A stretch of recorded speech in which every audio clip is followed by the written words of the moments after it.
मेरा पति रोजाना शहर से मेरे लिए रसमलाई लेकर आता था, जिसको मैं बड़े शौक से खा लेती थी। लेकिन उसके बाद मुझे होश नहीं रहता था। सुबह उठती तो कपड़े गीले रहते थे और एक दिन पति की आई हुई रसमलाई मैंने फेंक दी और सोने का बहाना करके सो गई। और फिर जो मेरे साथ मेरे पति ने किया, वह सुनकर आपके रोंगटे खड़े हो जाएंगे। क्योंकि शादी की रात पति के कमरे में आने से पहले ही मैंने ब्लैक कलर की शॉर्ट नाइटी पहनी थी कि वह पहली ही नज़र में मुझे देखे और अपना दिल हार बैठे। वैसे मैं गांव वाली थी, लेकिन यह नाइटी मुझे मेरी बड़ी बहन ने दी थी, जिसकी शादी शहर में हुई थी। उसने ही मुझे पति को काबू करने की कई बातें बताई थी। मेरे पति आकाश कमरे में आए तो मेरा यह नाइट सूट देखकर रुक गए। उनकी नज़र में तो मैं गांव की लड़की थी। आकाश के सामने नाइट सूट पहनकर मुझे शर्म तो बहुत आ रही थी। मैंने हमेशा शादी को लेकर बहुत सारे सपने बुने थे और आज की रात ना जाने कितनी बार सोचा था। मिलन की घड़ी जब सामने आई तो मेरा दिल बुरी तरह से धड़क रहा था। आकाश मेरे करीब आए और मोहब्बत से मेरा हाथ थाम के कहने लगे कि तुम बहुत ही सुंदर हो। आकाश के यह शब्द ने मुझे नई जिंदगी दे दी थी और मैं खुद को हवाओं में महसूस कर रही थी। आकाश ने अपनी जेब में हाथ डाला तो मुझे लगा कि वह मुझे मुंह दिखाई का गिफ्ट देंगे, लेकिन आकाश ने जेब से हाथ निकाला तो मैं हैरान रह गई। उनके हाथ में रसमलाई का थैला था और आकाश ने खुद ही वह थैला खोला और कहने लगे कि शादी की रात सबसे पहले मैं तुम्हें अपने हाथ से ही मीठा खिलाऊंगा। आकाश की बात सुनकर मेरे होठों पर मुस्कुराहट आ गई। कह रहे थे कि मेरे लिए खासकर शहर से रसमलाई लेकर आए हैं। आकाश ने मोहब्बत भरे अंदाज से वह रसमलाई मेरे मुंह में खिलाई तो मैंने भी खुशी खुशी खा ली। वह बहुत ही स्वादिष्ट थी। आकाश मेरी आंखों में आंखें डालकर मुझसे मोहब्बत भरी बातें करने लगे और मैं ना जाने कैसे नींद में खोने लगी। थोड़ी देर के बाद मुझे कुछ होश ही ना रहा। सुबह के वक्त मेरी आंख खुली तो घड़ी में पूरे 10 बज रहे थे। मेरे कपड़े गीले थे। मैं हैरान थी कि इस रात के इंतजार में मैंने एक एक पल गिन कर गुजारा था। उस रात मैं कैसे सो गई। फिर मुझे आकाश का ख्याल आया। ना जाने वह मेरे बारे में क्या सोच रहे होंगे। कपड़े कैसे गीले हुए थे। आकाश कमरे में नहीं थे। मैंने तुरंत ही अपने कपड़े बदले और नहा धोकर तैयार हो गई। मैं अपने बालों को सुलझा रही थी कि आकाश कमरे में आए। उनका मूड बहुत ज़्यादा बिगड़ा हुआ था। कोई बात नहीं की। मैंने उनसे बात करने की कोशिश की तो पूरी तरह गुस्सा हो चुके थे और यह बात मेरे लिए बर्दाश्त से बाहर थी। मैंने सोच लिया था कि किसी न किसी तरह से मैं आकाश को मना कर रहूंगी। आकाश के जाने के बाद मेरी सास कमरे में आई तो मेरी आंखों में आंसू देखकर हैरानी से पूछने लगी कि क्या हुआ है बहू। मैंने उन्हें बता दिया कि मैंने आकाश को नाराज कर दिया है। वह कहने लगी कि मैं अभी आकाश से बात करती हूँ, लेकिन मैंने हाथ पकड़कर अपनी सास को रोक लिया। उसने कहा कि वह आकाश से कोई बात ना करे, वरना हमसे और नाराज हो जाएंगे। मेरी बात सुनकर वह खामोश हो गई और बोली, छोटी छोटी बातों को दिल पर न लगाया करो। कुछ दिन आकाश के साथ रहोगी तो तुम उसकी आदत को अच्छी तरह समझ जाओगी। मैं उनकी बात सुनकर खुश हो गई थी। मैं अपने माँ बाप की लाडली होने के साथ साथ अपनी सास की भी बहुत लाडली थी। हालांकि बचपन से ही ख्वाहिश थी कि मेरी शादी उनके बेटे आकाश से हो और जैसे ही मैं 15 साल की हुई तो वह मुझसे मिलने के लिए आई थी और जाते जाते मेरा मुंह मीठा करवा कर चली गई। मैं बहुत खुश थी क्योंकि वह मुझसे बहुत प्यार करती थी और इसलिए मेरे माँ बाप को भी इस रिश्ते पर कोई ऐतराज नहीं था। आकाश की शहर में अच्छी नौकरी थी। वह सुबह सवेरे शहर के लिए निकल जाते थे और रात को ही घर लौटा करते थे। उसकी कमाई से ही मेरी सास ने गांव में एक बड़ा सा घर बनवा लिया था। बहुत सालों से मेरी और आकाश की मुलाकात नहीं हुई थी क्योंकि वह ज़्यादा वक्त शहर में गुजारता था। घर लौटा तो हमारे गांव आने का उसके पास वक्त भी नहीं रहता था। लेकिन रिश्ता होने के बावजूद भी हमारे गांव मुझसे मिलने के लिए नहीं आया। इसी बात को लेकर मेरे दिल में अजीब सवाल उठने लगे थे। एक दिन मैंने अपनी सास से पूछा, क्योंकि मेरी सास मेरी माँ की सहेली थी, तो मैं उनसे बिल्कुल शर्माती नहीं थी। एक दिन वह मिलने के लिए हमारे गांव आई तो मैंने बातों बातों में यह पूछा कि आकाश हमारे गांव क्यों नहीं आते। मेरी माँ के कान में यह बात पड़ी तो मम्मी ने मुझे थप्पड़ मारा और बोली, तुम्हें कहने में शर्म नहीं आती? अपने होने वाले पति के बारे में ऐसी बातें पूछते हैं। मैं बिलक कर रह गई थी। मेरी सास मुस्कुराते हुए कहने लगी कि क्यों नहीं, जैसे ही आकाश को वक्त मिलेगा जरूर आएगा। जब से उसे शहर की हवा लगी है वह बहुत ही कम बात करता है। अब पहले की तरह नहीं है, बल्कि गंभीर हो गया है। उनकी बात सुनकर मम्मी कहने लगी, जब लड़कों पर जिम्मेदारी पड़ती है तो इसी तरह गंभीर हो जाते हैं। एक मेरी बेटी को ही अकल नहीं आ रही है, मुंह उठाकर जो चाहे पूछ लेती है। मम्मी ने गुस्से में एक नज़र मेरी तरफ किया तो मैं वहां से उठकर अपने कमरे में चली गई। उनके जाने के बाद भी मम्मी ने मुझे हजारों बातें सुनाई। मम्मी पता नहीं क्या कुछ कह रही थी, मैं तो अपने ही ख्यालों में मगन थी।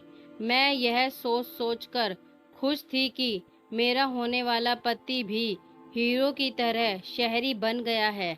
मुझे शुरू से ही शहर में रहने का बहुत शौक था।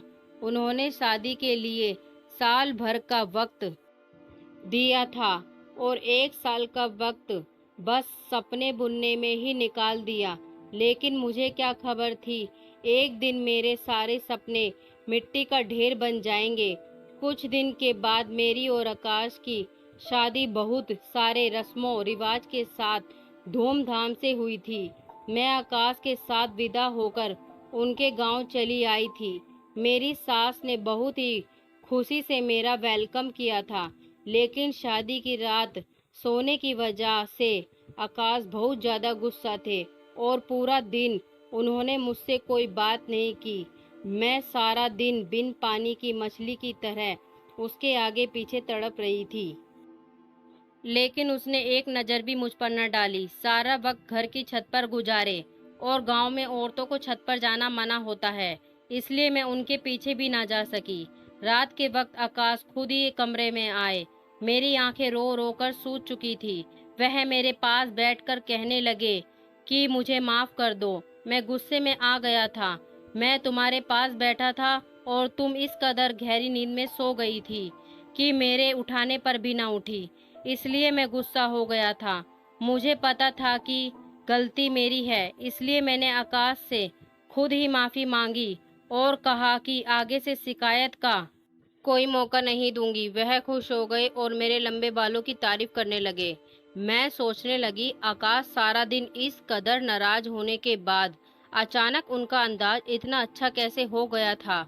आकाश ने एक बार फिर रसमलाई निकाली और अपने हाथ से मेरे मुंह में खिलाकर कहने लगे कि रसमलाई खाने से होठ रेड हो जाते हैं, तुम्हारे खूबसूरत होठ और भी खूबसूरत हो जाएंगे। उनकी बातों में मोहब्बत की इस कदर मिठास थी कि मैं शर्मा गई।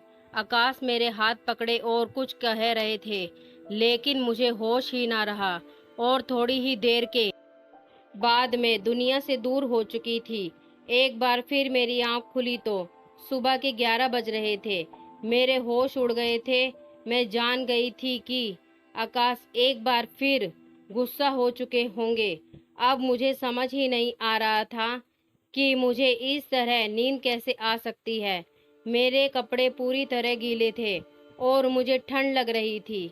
मैं जल्दी से नहा धोकर तैयार हो गई और कमरे से बाहर निकली तो कमरे के बाहर मेरे पति गुस्से में मेरी सास से कह रहे थे कि आपने ऐसी लड़की से मेरी शादी करा दी है जिसे सोने उठने की कोई समझ नहीं है। मैं कैसे इसके साथ सारी जिंदगी गुजार सकता हूँ। इसे यह भी मालूम नहीं कि गांव की औरतें सवेरे उठकर घर के काम काज करती है। आप सुबह से उठकर घर का काम कर रही हैं और वह महारानी बनकर सो रही है। अगर ऐसा ही हाल रहा तो मैं ज्यादा दिन तक आपकी चहेती बहू को अपने घर में बर्दाश्त नहीं कर सकता। आकाश के यह शब्द सुनकर मैं घबरा गई। मैं सोच भी नहीं सकती थी कि मेरे पति इतना सख्त होंगे। इससे आगे बातें सुनने की मुझ में हिम्मत नहीं थी। मैं चुपचाप से किचन में चली गई थी। मेरी सास सच में सुबह से कामकाज में लगी हुई थी, क्योंकि किचन भी पूरी तरह साफ था और दोपहर का खाना भी बन चुका था। मैं आकाश के साथ साथ अपनी सास की नज़रों में भी गिर रही थी। मुझे रह रह कर अपने आप पर गुस्सा आ रहा था। ना जाने मुझे क्या हो गया था।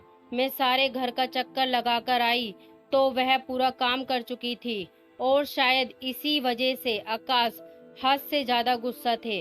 वह फिर छत पर जा चुके थे, क्योंकि उन्हें अच्छी तरह पता था कि मैं उनके पीछे छत पर नहीं जा सकूंगी। मैं सारा दिन रोती रही। वह खुशी जिसके लिए मैंने सालों भर तक इंतजार किया था, मैं अब तक उससे दूर थी। ना ही आकाश का साथ पूरी तरह नसीब हुआ था और ना ही उनके दिल में जगह बना सकी थी। और आकाश के साथ ने मुझे पूरी तरह यह बता दिया था कि अगर मैंने कोई गलती की तो वह मुझे घर से निकाल देंगे। मेरे गांव से बार बार मम्मी का फोन आ रहा था। मम्मी कह रही थी कि 1 हफ्ते के लिए हमारे घर आकर रह जाओ। रस्म के मुताबिक शादी के बाद 1 हफ्ते के लिए बेटी अपने मायके रहने के लिए आती है। मैं बिल्कुल भी नहीं जाना चाहती थी, क्योंकि आकाश मुझसे पहले ही नाराज थे। ऐसे में अगर उनको छोड़कर मम्मी के घर चली जाती तो शायद वह कभी मुझसे बात न करते। रात के वक्त आकाश कमरे में आ गए। मुझे हैरानी हुई, अचानक ठीक कैसे हो गए थे। मेरे पास बैठकर खुद ही मुझसे पूछने लगे कि तुम्हारी मम्मी का फोन क्यों आया था। मैंने सारी बात बता दी तो कहने लगे कि अच्छी बात है, तुम चली जाओ, वरना मम्मी कहने लगेगी कि मैंने मना किया है। कल से मेरी नौकरी भी शुरू हो रही है। मैं भी सुबह सवेरे शहर जाऊंगा तो रात को ही घर वापस लौट आऊंगा। तुम 1 हफ्ता वहां गुजार कर आ जाओ और मम्मी को भी अपने साथ ले जाओ। मुझे आकाश से इस तरह की दूरी का भरोसा नहीं था। मुझ में इतनी हिम्मत नहीं थी कि मैं आगे उनकी बात सुनूं, इसलिए मैं भी खुशी खुशी राजी हो गई। आकाश ने फिर रसमलाई निकाल कर खुद ही मेरे मुंह में खिला दी और कहने लगे, तुम इसे जल्दी जल्दी खाने के बजाय आराम से खाया करो। शहर के मशहूर हलवाई की है, इससे तुम्हारे होंठ रेड हो जाएंगे और बहुत ही खूबसूरत लगेंगे। मैं आकाश को इस तरह के बदलते हुए देखकर बहुत परेशान थी। वह जितने सख्त थे उतने ही मोहब्बत करने वाले भी थे। उनका गुस्सा करना सही था। मेरी गलती की वजह से वह गुस्सा थे। आकाश कहने लगे कि मैं मम्मी को बता कर आता हूँ कि तुमको कल तुम्हारे गांव जाना है, मेरा इंतजार करना। आकाश की बात सुनकर मैंने मुस्कुरा दिया। मैंने सोच लिया था कि मैं किसी सूरत में आज नहीं सोऊंगी और मुझे आकाश का इंतजार करना था। गांव जाने से पहले उनके दिल से अपनी सारी दूरी को मिटाना था। मैंने जल्दी से नाइटी पहन ली। दीवार पर लगे शीशे में अपने होठों को देखकर हैरान रह गई थी। वह सच ही कहते थे कि मेरे होठ रेड हो जाएंगे। मैं बिस्तर पर अचानक बैठ गई, उनका इंतजार करने लगी, लेकिन आकाश के वापस आने से पहले ही एक बार फिर मैं सो चुकी थी। सुबह 10 बजे मेरी आंख खुली तो आकाश शहर की तरफ निकल चुके थे। वह बहुत सुबह ही शहर के लिए निकल जाया करते थे। क्योंकि शहर तक जाने का रास्ता 2 घंटे का था। मुझे खुद पर रोना आ रहा था। शादी के 1 हफ्ते के बाद भी मैं आकाश के साथ कोई रिश्ता न बना सकी और आकाश के गुस्से की वजह सिर्फ और सिर्फ मैं थी। मैं यह सोच सोच कर परेशान थी कि मेरे कपड़े गीले कैसे हो जाते थे। शायद आकाश मुझे उठाने की कोशिश करते थे। मैं कमरे से निकली तो मम्मी भी गांव जाने के लिए तैयार हो चुकी थी। मेरी सास मुझे देखकर कहने लगी कि आकाश तो चला गया है, अब हम दोनों को ही गांव के लिए निकल जाना है। मैं बुझे बुझे दिल से अपने मायके के लिए निकल गई। मेरा दिल तो आकाश के साथ ही शहर चला गया था। अब मुझे उनसे 1 हफ्ते के बाद ही मिलना था। मेरे घर वाले मुझे देखकर बहुत खुश हुए थे। मेरी छोटी बहन का खुशी का ठिकाना ना था। सारे गांव में मेरे आने की खबर पहुंच गई थी, इसलिए औरतों का झुंड मुझे देखने के लिए आने लगा। मौसी की बहन का बेटा केशव शहर से शादी में घूमने के लिए आया था। वह बचपन से ही गांव आता जाता रहता था। मुझे देखते ही मेरे पीछे पीछे घूमने लगा। मैं हैरान थी कि उसे क्या हुआ है। उसकी नज़र मुझ पर जमी हुई थी और इस बात को शायद मेरी सास ने भी महसूस किया था। मुझे अजीब सी घबराहट हो रही थी। पहले ही मेरे और आकाश के बीच का रिश्ता कुछ ठीक ठाक नहीं था और केशव के बारे में मेरी सास को पता चला तो मेरा बसा बसाया घर उजड़ जाएगा। इसलिए मैं पड़ोसन मौसी के घर से निकलकर अपने घर वापस आ रही थी और केशव मेरे पीछे पीछे चला आया। मुझे रोक कर कहने लगा कि मुझे तुमसे प्यार है और अगर तुम कहो तो मैं तुम्हारे घर रिश्ता भेज दूंगा। केशव के यह शब्द ने तो मेरी जान ही निकाल दी थी। मैंने गुस्से में केशव से कहा कि मेरी शादी हो चुकी है और बेहतर है यह कि आगे तुम मुझे ऐसी कोई बात न करना। मेरी बात सुनकर तो केशव कहने लगा, शहर में मेरा बहुत बड़ा बंगला है, गाड़ी है, मैं तुम्हें सब खुशी दूंगा, लेकिन तुम अपने पति को छोड़कर मेरे साथ चलो। मैं हमेशा से ही तुमसे प्यार करता हूँ। मुझे क्या पता था कि 17 साल की उम्र में ही तुम शादी कर लोगी। मैंने उसे गुस्से से कहा कि आज तो यह बात कह दिया है, लेकिन आगे ऐसी बात न करना। मैं अपने पति से बहुत प्यार करती हूँ और तुम्हारी एक गलती मुझे बदनाम कर सकती है। केशव उस वक्त तो वापस लौट गया, लेकिन मेरे लिए सुनीता की शादी में रहना मुश्किल हो गया था। वह बहुत ढीठ साबित हुआ। बहाने बहाने से अपने फोन से मेरी फोटो खींच रहा था। 1 हफ्ता गुजर गया और मैं अपनी सास के साथ वापस अपने घर आ गई। आकाश शायद आज काम से जल्दी लौट आए थे। हम कल दोपहर को घर पहुंचे थे और आकाश पहले से ही घर पर आ चुके थे। आकाश को देखकर मैं बहुत खुश थी। अपना सामान रखने के लिए कमरे में गई तो आकाश अपनी मम्मी से मिलने के लिए उनके कमरे में चले गए। मैंने सोचा कि मैं भी कुछ देर आकाश और मम्मी जी के साथ बैठ जाती हूँ, फिर घर के कामकाज करूँगी। इसलिए सामान रखकर दोबारा उनके कमरे की तरफ आई तो मेरी सास के शब्दों ने मुझे हैरान कर दिया। मैं सोच भी नहीं सकती थी कि मेरा घर उजाड़ने वाली कोई और नहीं बल्कि मेरी अपनी सास है। आकाश से कह रही थी कि मैंने जाते वक्त तुझे कहा था कि हमारे वापस आने तक डिवोर्स का कागज बनवा लेना, लेकिन तुझे कुछ होश नहीं रहता। मैंने खुद अपनी आंखों से देखा है कि तेरी पत्नी कितनी गलत है, लेकिन तूने तो आंखों में पट्टी बांध रखी है। आकाश कह रहे थे और मेरी सास बुराइयों में मगन थी। मुझे समझ नहीं आ रहा था यह सब क्या हो रहा है। सास मुझे खुशी से ब्याह कर लाई थी तो मुझे डिवोर्स क्यों दिलाना चाहती थी। और आकाश जो मुझे बहुत ही गुस्से वाले लगते थे, वह कितने प्यार से बात कर रहे थे और मेरी खातिर अपनी माँ से लड़ रहे थे। मेरा दिल पूरी तरह उनका हो चुका था। रात को जब आकाश कमरे में आए तो मेरा बिल्कुल भी रसमलाई खाने का दिल नहीं था। मैंने रसमलाई का थैला उनके हाथ से ले लिया, जबकि मम्मी उनको किसी काम से आवाज देने लगी तो वह कमरे से निकलकर चले गए। मैं चुपके से थैले को एक कोने में छुपा कर रख दिया। कि मुझे नींद नहीं आएगी और मैंने आंखें बंद कर रखी थी। जब आकाश कमरे में आए तो मेरी जान निकल गई।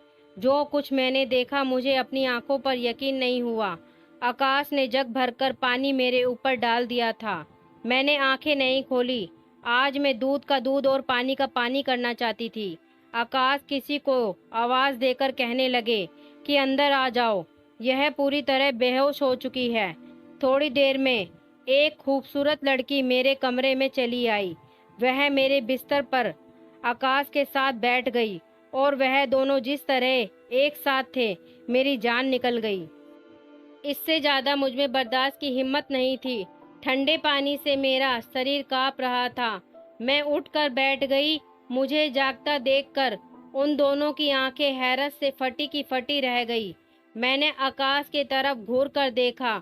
उस वक्त मैं इतना गुस्से में थी कि मुझे आकाश से डर भी नहीं लग रहा था। मैंने आकाश से कहा कि मुझे सच सच बताओ, यह लड़की कौन है?